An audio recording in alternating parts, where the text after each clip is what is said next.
আল্লাহর কথার কোনো গোয়া মাথা আমি কিছুই পাই না। মাথা কোনটা গোয়া কোনটা এটা আমি পাই না। কেন পাই না? এই যে একটা কথা বলছে, আওয়ালুমা খালাকুল্লাহে ইশক,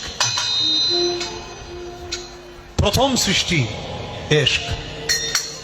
আওয়ালুমা খালাকুল্লাহে মিন নূরি, নূর, প্রথম সৃষ্টি নূর।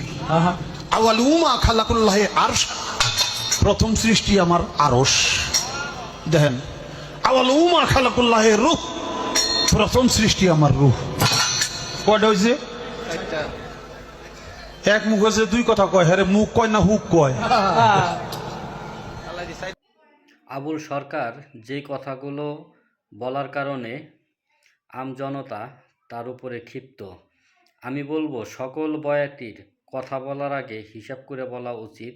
কোনটা সমাজে বলা যায়, কোনটা সমাজে বলা যায় না, সেই বিবেক বিবেচনা রেখেই পালাগান করতে হবে।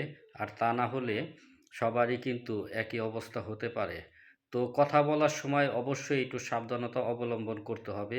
সুন্দর এবং মানসম্মত কথা বলতে হবে। ভাই, যাই বলেন, আপনার সব কিছুই যদি প্রকাশ্যে এইভাবে কথা বলেন, মানুষ তো ক্ষিপ্ত হবেই। তাই আমি সব বয়াতিদেরকে একটাই অনুরোধ করব যে আপনারা সমাজে এমন কোনো কথা বলবেন না যেই কথা বলার কারণে আপনাদের পরিণতিও এরকম হয়। কারণ আজকে পালা গানটা কোথায় চলে গেছে ভাই, বুঝতে হবে এটা আগের যুগ নেই। এখন আপনি যেই কথাটাই মুখ দিয়ে বলবেন, যেই বাক্যটা আপনি মুখ দিয়ে বলবেন, সেই বাক্যটা কিন্তু রেকর্ড হইতেছে, ভিডিও হইতেছে, প্রত্যেকটা চ্যানেলে চলতেছে। তো লুকানোর মতো কিছুই নাই। তো এই কারণেই মঞ্চে যারা গান করেন তারা যদি একটু হুঁশিয়ারির সাথে কথা বলেন, একটু আদবের সাথে কথা বলেন, আমার মনে হয় ভালো হয়। আর কথা বলার তো অনেক ধরন আছে ভাই। এইভাবে প্রকাশ্যে প্রকাশ্যে এরকম অশ্লীল ভাষা ব্যবহার করা যাবে না। কারণ আমরা প্রত্যেকেই আল্লাহ তাআলার বান্দা, আমরা প্রত্যেকেই আল্লাহ তাআলার গোলাম, দাসত্ব। তো তার ভুল ধরার মতো অধিকার কারোরই নাই।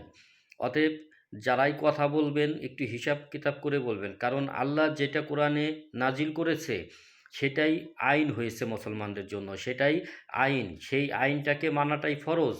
তো আমরা যদি স্রষ্টাকে নিয়ে যদি অশ্লীল কথা বলি, অশ্লীল ভাষায় যদি আমরা বাক্য আলাপ করি, তাহলে সমাজে তো দোষী হবেনই, আইনের চোখেও দোষী হবেন।